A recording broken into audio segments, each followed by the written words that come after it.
আজকে কিন্তু অনেক যুদ্ধ করে রান্নাবান্না শেষ করেছি। অবশেষে রান্নাবান্না শেষ করে তারপর খেতে বসেছি। ছেলেদের আগে খাইয়ে দিব, তারপর আমি খাবো।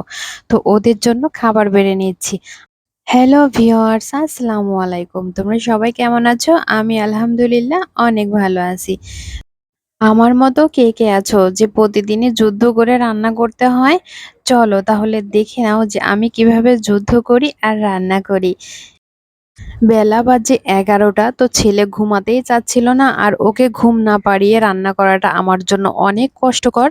কারণ রান্না করতে গেলে দেখা যাচ্ছে ও আমার পা ধরে ঝুলে থাকে কোলে ওঠার জন্য। আপনারাই বলুন, একটা বাচ্চা, তো একটা বাচ্চা কোলে নিয়ে রান্না করাটা কিন্তু অনেক কঠিন। এটা শুধু যে মায়েরা এভাবে রান্না করে আর যাদের ঘরে এরকম ছোট্ট বাচ্চা আছে তারাই শুধু জানে।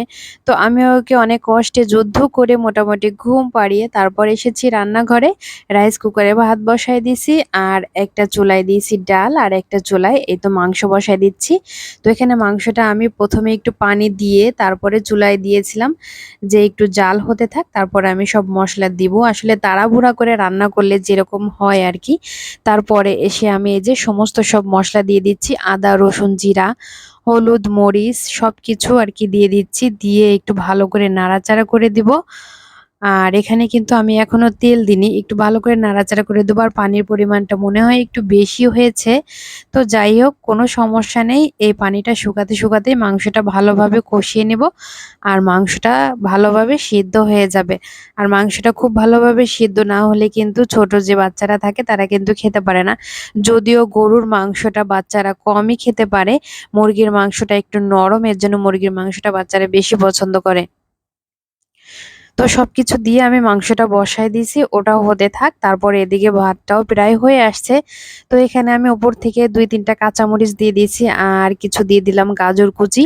এই গাজরটা আমার ফ্রোজেন গাজর, আমি কুচি করে রেখে দিয়েছিলাম। সেটাই মাঝে মাঝে আর কি যে কোনো সবজি বা রান্না বান্নার ভেতরে দিলে একটু ভালো লাগে, বিশেষ করে পোলাও ভাত রান্নার সময় একটু দিলে আমার কাছে দেখতে অনেক ভালো লাগে।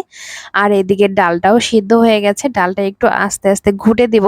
ঘুটে আমি এখানে ২টো কাঁচামরিচ দিয়ে দেবো। কাঁচামরিচ কিন্তু আমি এখানে ফাড়িনি, যেহেতু আমার ছোট্ট ছোট্ট ২ বাচ্চা ডাল খায়, আর ঝাল হলে ওরা খেতে পারবে না, এর জন্য আমি ঝালটা চিড়ে দিইনি। এমনিতেই যতটুকু ঝাল বেরোবে সেটাই হয়ে যাবে। তো পানিও দিয়ে দিলাম, আর হলুদ লবণ আমি আগে থেকেই দিয়েছি। তো এখন এটা একটু হতে থাক উতলানো পর্যন্ত। তারপরে একটু জাল হলে আমি একটু তেলে দিয়ে দেবো, তাহলে এই ডালটা হয়ে যাবে। আর এদিকে মাংসের ঝোলটা অনেকটাই কমে এসেছে, আর এভাবে মাংসটা একটু ভালোভাবে কষিয়ে রান্না করলে কিন্তু ভালোভাবে সিদ্ধ হয়, আর এই মাংসটা কিন্তু খেতেও ভালো লাগে। আর এখানে আমি আলু দিয়ে দিলাম, একটু বেশি করেই আলু দিয়েছি, একটু বড় করে কেটে। এখন সবকিছু একসাথে ভালো করে কষিয়ে একটু মাখো মাখো করে নেব। এই দেখো, আমি একদম ভাজা ভাজা করে কিন্তু কষিয়ে নিয়েছি, আর এইভাবে ভাজা ভাজা করে কষালে মাংসের কালারটা যেমন সুন্দর আসে, আর খেতেও কিন্তু অনেক ভালো লাগে, আর কাঁচা মশলার কোনো গন্ধই থাকে না এখানে। তো ভালোভাবে কষানো হয়ে গেলে ঝোলের পানি দিয়ে দিয়েছি। আর এখানে এই যে আমি জিরা টেলে নিয়ে আসছি, এটা আমি এখন গুঁড়ো করে নেব। আমার যেহেতু পাটা নাই, তো ব্লেন্ডার আছে, কিন্তু এভাবে একটু ঝটপট করে গুঁড়ো করলে বেশ সুবিধা হয়। সবসময় দেখা যাচ্ছে ব্লেন্ডারে গুঁড়ো করা যায় না। তো এই তো গুঁড়ো করে নিয়েছি। এখন মাংসের ভিতরে এর অর্ধেকটার থেকে একটু বেশি আমি দিয়ে দিলাম, আর একটু জাল হলেই এই মাংসটা রান্না হয়ে যাবে। মাংস থেকে কিন্তু ডাল হতে অনেক বেশি সময় লাগে। দেখো, আমার মাংসটা কিন্তু প্রায় রান্না শেষ, আর ডালটা মাত্র বলক আসলো। কারণ এটা আমি ইন্ডাকশন চুলায় রান্না করছি, তাই এতে সময় অনেক বেশি লাগে। এদিকে ভাত রান্নাটাও কমপ্লিট, সব রান্না কমপ্লিট করে পুচকু দুটোকে গোসল করিয়ে তারপরে এই যে খাওয়াতে নিয়ে আসলাম। এখন ভাত বেড়ে নিচ্ছি। তো ভিডিওটি কেমন লাগলো অবশ্যই কিন্তু কমেন্ট করে জানাবে। আর আমার মতো কে কে এরকম যুদ্ধ করে রান্না করো অবশ্যই কিন্তু জানাতে ভুলবে না। ভিডিওটি ভালো লাগলে একটি লাইক কমেন্ট ও শেয়ার করবে। আজকে এ পর্যন্ত, পরবর্তীতে দেখা হবে নতুন কোনো ভিডিও নিয়ে। সে পর্যন্ত সবাই ভালো থাকবে, আমাদের জন্য দোয়া করবে। আল্লাহ হাফেজ।